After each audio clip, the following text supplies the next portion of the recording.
Hello, welcome to Unit 2 of EDSE 510. It's amazing that we're already in our second week of class. We're going to take a look at the requirements and expectations for this unit. In particular, on the course schedule, you'll see that we do have a discussion board again, but we also have an assignment submission due, which is the article review. So, as a review, you'll want to make your initial discussion posts by Wednesday at 11:59 p.m. Mountain Standard, and then your 2 responses minimum, if not more, should all be posted and squared away by Sunday night, the final day of the unit, same time. Our focus for this unit will be legal research and case law. We'll also be talking about response to intervention and multi-tiered system of supports. There is a note to you here in blue as well regarding the interview assignment. This is not coming up for a while, but it never hurts to plan ahead. So do click on assignments, go down to interview assignment, and review the expectations. Okay, so you're going to need to meet with a person. This could be virtually or via phone, via video, many options. But this is an interview that you're going to do with somebody who is not a person in your own family. You're not going to use their actual names, and that's for privacy and confidentiality. And you're going to create an interview protocol, and that is the list of questions that you'll be asking and what you think is important for you to learn and know from this person. And the person you're interviewing will be a caregiver or a student with exceptionalities, the student themselves. So that could be a student who is at the level where your questions can be answered. This is going to be a 5-page reflection paper. So you'll want to be sure that you're interviewing a student that can give you that much information if that's the route that you take. Both the interview for the caregiver and the interview for the student can be very helpful. The caregiver is oftentimes the parent or guardian, but this could be perhaps an older sibling, somebody who's an adult within the home who could give you this information as well. So you will be creating your questions, and that's kind of fun. You can choose the direction that you want your assignment to take, but see this yellow highlight. It's very important to hit on legal, cultural, and ethical issues. You need to ask about the person's knowledge of all 3 of these components in relationship to special education. It's essential that you hit all 3 of these very clearly in your interview. You can ask for stories and examples from the person. That can be very helpful. And in the end, you're going to want to be writing about what the person knows and feels about legal, cultural, and ethical issues in special education. So create questions that really support that and really help you to hone in on those topics. Again, obviously, people first language in your interview. You'll need to structure your questions related to each of these. There are a couple notes here. Culture is not only race or ethnicity, but instead there are many other factors that can relate to culture. So for instance, even if the person, the child or the student themselves that you're interviewing is eligible under a certain category, this could be, for instance, if the child is deaf, hard of hearing, perhaps there are cultural factors around that and a community that that person or family is a part of. And so you'll want to take all cultural concepts into consideration. And this could be the case for any student or family member that you're interviewing. So that's a little blurb. It is not due now. You can check the course schedule for the due date, but I did hit on that because here in Unit 2, you'll see a note about it. And the reason that we're planning ahead on it is because, as you can imagine, it can be tricky to contact and set this up with somebody, and you'll want to be planning ahead, writing your interview questions. So people don't always have last minute availability, and that's why we're talking about it now in Unit 2 rather than waiting until Unit 4. So back to Unit 2, we are once again diving into some of these legal components, response to intervention, MTSS, and talking about our article review. It's an introduction for you as well. This is very important. 2017, there was a special education case in the United States Supreme Court, most recently here, just a couple years ago. And for those of us in Colorado, this was with a school district that is in the Denver metro area, just outside of Denver proper. Very interesting case.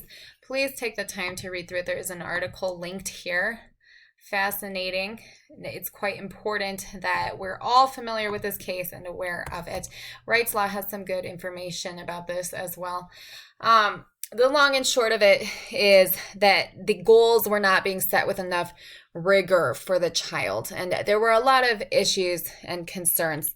It was not providing more than minimal benefit, the educational plan, and basically the child wasn't really getting there, but the necessary adjustments were not being made was the conclusion of the court case. So the IEP has to hold a high bar for the student, and it must be appropriately ambitious, is the quote included here. So that appropriately ambitious IEP in light of the needs of the child. So we have to keep those goals challenging and not just fail to meet the goal and re-implement the goal, and fail to meet the goal and re-implement the goal. Obviously, that's not working for anybody. So as we consider that case, there's also another link here, and this is for the Code of Federal Regulations, which gives you an enormous amount of information. You can browse about here looking for the component related to special education. So we can look here, and then through here we can look for special education. And these are a variety of different parts that you can check out. All of these related to education, but some of them more relevant for our course content or for your work or your areas of interest than others. So you'll see referenced here as well. You are clicking on the 300 to 399 link, which is this page that we're looking at here. So fascinating. And that would be the federal component. Case law. Please watch this component, pay attention to this component. So when you're doing your upcoming You Be the Judge assignment or any other assignment in this course or any other course that is related to or asking for case law, when we're talking about this statutory law or these statutes themselves, you might be citing something like IDEA, for instance, and you'll be needing to give the numbers for reference to that particular part of the law. That is the statutory law. Case law is right here, and case law is citation of a law that was created based upon the ruling in a particular case. And so then when you're doing a ruling in the future and it's related to something like those topics, you can look back at that case, cite the case, and say that per case law we need to make X ruling, for instance. So Wright's Law, a beautiful website. You've clicked that open. There are many cases here listed for you that you can look through related to special education. Some are much older and some of them are newer. And that Andrew case that we just discussed, the most recent 2017 case related to the Supreme Court that we had just been looking at, is also valuable. So when you're referencing case law and you see that an assignment like the You Be the Judge assignment requires both statutory and case law, that's what that means. We have to talk about specific cases when we're talking about case law. So we do have some links here as well to Colorado Department of Education multi-tiered system of supports websites. You may be familiar with these web pages and links or not, but CDE has some great resources related to MTSS. So you want to think about what you have seen in your own educational settings or what you hope to see in the future, and the relationship between special education itself and MTSS. There is an IRIS module. I highly recommend IRIS modules in general. You'll see many of them in this course, but it's not for a grade, so you can just complete that on your own time. More information is provided here regarding MTSS. I'm sure that you're familiar with this 3-tier model. So we're seeing these are the universal interventions here at the bottom. The majority of students are receiving these, and they can be preventative or proactive. And then we're moving into the secondary interventions. So that would be, for instance, if the counseling department, we think about like the check-in, check-out intervention, you know, where a student's just coming by, they're not receiving mental health service time, they're not eligible under serious emotional disability, they're not going through the evaluation process, but they're receiving some secondary interventions. So we're seeing that they're having these problems with executive functioning, and we're implementing that support more than the typical student across the setting would be receiving. And then that tertiary intervention would be the much more intensive level of intervention. And that could be either on the academic or behavioral side. And so that's going to be just for a small percentage of students. And we've seen more of that if we're in the special education field. We would be familiar with that type of intervention in particular. It's another document regarding RTI. And a guidance letter. So this is another good document to check out. It is regarding virtual schools and IDEA. So fascinating content. This is from 2016. Lots of documents to go over this week, so just kind of space them out. This is an optional presentation as well if you're looking for academic journal articles, which will come up as quite relevant when we discuss the article review assignment, which is right now. So the article review assignment, you're going to be reviewing an academic study. There are all sorts of research articles out there, and I will go into the UNC library website just so I can show you how I like to search for things. This is a great resource to you. I know some people also enjoy Google Scholar and some other sources, but I would recommend check out the UNC website because you do have free access to it as a student.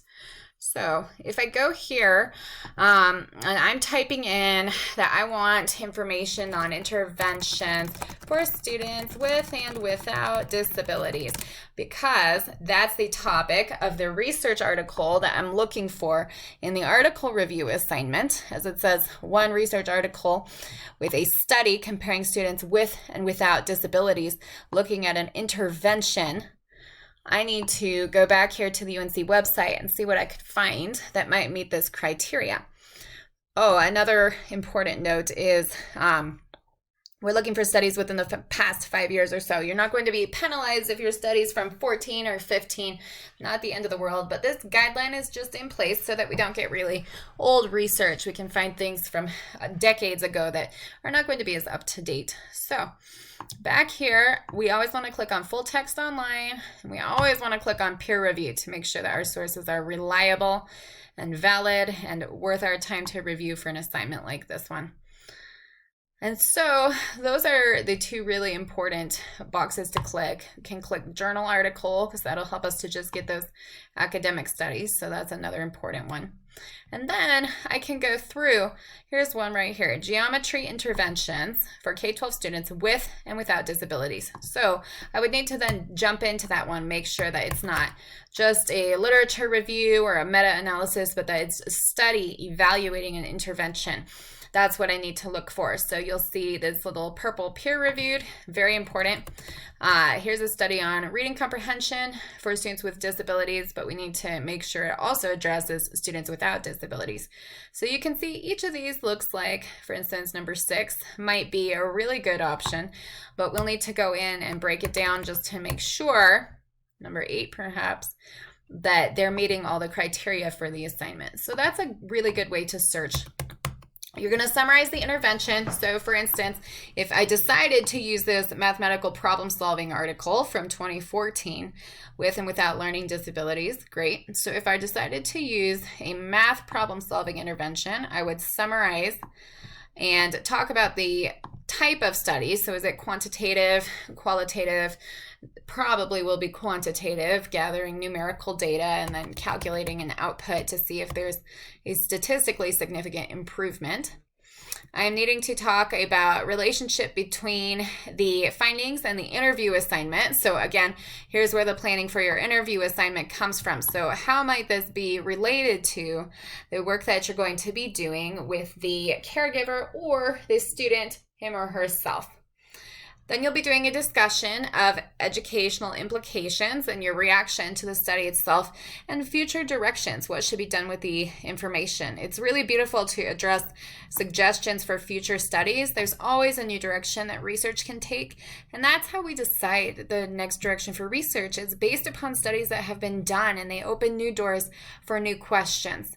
So it will have to be a study, not a literature review, not a meta-analysis, but a study. You need participants, you need variables, you need results, you need methods, you need a conclusion, and that's where you're going to be able to find the information to answer these questions. So that's what we're looking at keep a close eye on the rubric, and then we do have a discussion that's related to our interview assignment. You'll be drafting your questions. Have a great week.